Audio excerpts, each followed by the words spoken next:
Gusto and Helen started Rio Vista Olives back in '96. They planted the grove themselves as something to do with their family.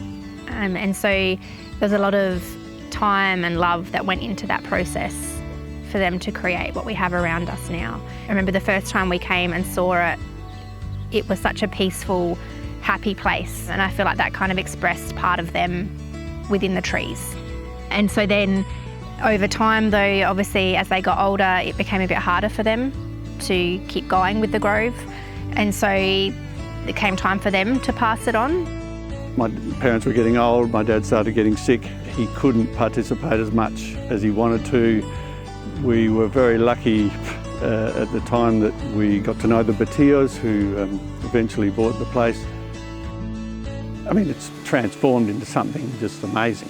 I just feel very proud to have been a part of that whole process that has led to something which I think South Australia can be very proud of. This property came up on the market and it seemed like a good idea to us to maybe look at doing our own processing. It was apparent to us the passion that Helen and Augusto had for this property. We could also see how they were able to make a great product because they had their own harvesting, their own processing, and that had shown with the awards that they'd won in the past.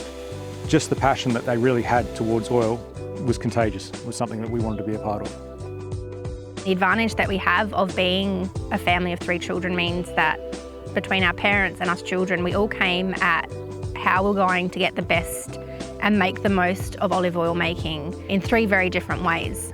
So with my brothers coming from a construction background, that engineering side of things and needing to know how things work and how it can be better and how we can improve, and that constant search for knowledge really pushed us to make the most and learn the most that we could. So our initial experimentation with single varietals, we didn't know how that was going to be taken in the industry.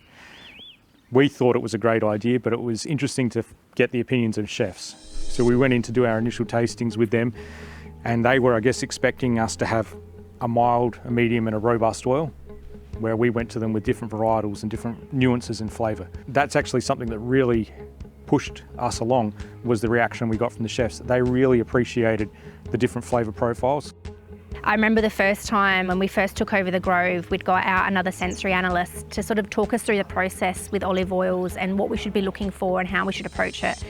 And I remember sitting there at that table with these little bottles of all our oil from the year, and we were trying each one, and it was just like this mind-blowing moment of, wow, there's flavours in that and there's changes in this, and that is so different to this one.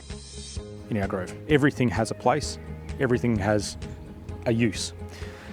So we don't take our prunings away, for instance, and burn them. We mulch them back into the ground so that we can release the carbon back into the soil, so that when we put our nutrients on top, they can bond with the carbon and end up in the tree. And surprisingly, everything a tree needs to grow, it has as a basis of part of that tree already.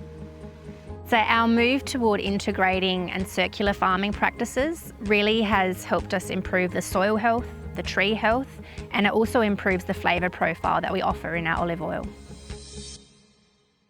Our Hardy's Mammoth is an Australian variety.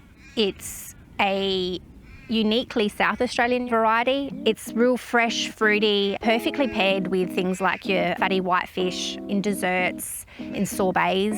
A lot of chefs love it because of the way it can be expressed within a dish so differently than other olive oils that they might be using. So that's a great fresh, fruity variety. Koroneki, which is a Greek variety, so it's that little tiny olive. Jared does quite an early pick on the Koroneki. It's quite a nice green, rich colour.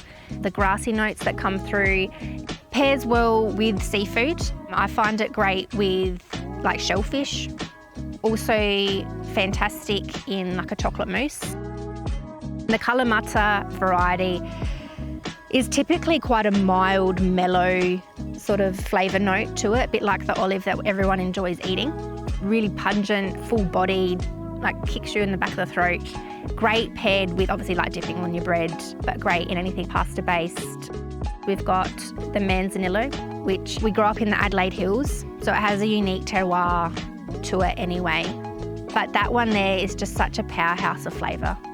So that's a real long-palated, full-bodied, great olive oil that just really expressive, And then the last one, which is quite a unique flavour profile again, is the Nevadillo. And this one here is great in a lot of Spanish foods. It comes from a typically cooler climate part of Spain, and it seems to still carry that through here into Australia as well. Our philosophy to making olive oil is pretty straightforward. We try to do it as well as possible. So that means having care about every step and being passionate about it. That passion then comes through in our product, I believe, and we're able to then share that passion with the end user, whether it be a chef, whether it be a family. When you use our product, you know you're getting someone's best efforts. So a good olive oil is a combination of everything. There's passion in there, there's love in there, there's heart in there, but there's also a lot of science and there's a lot of hard work, and it's a process that takes all year.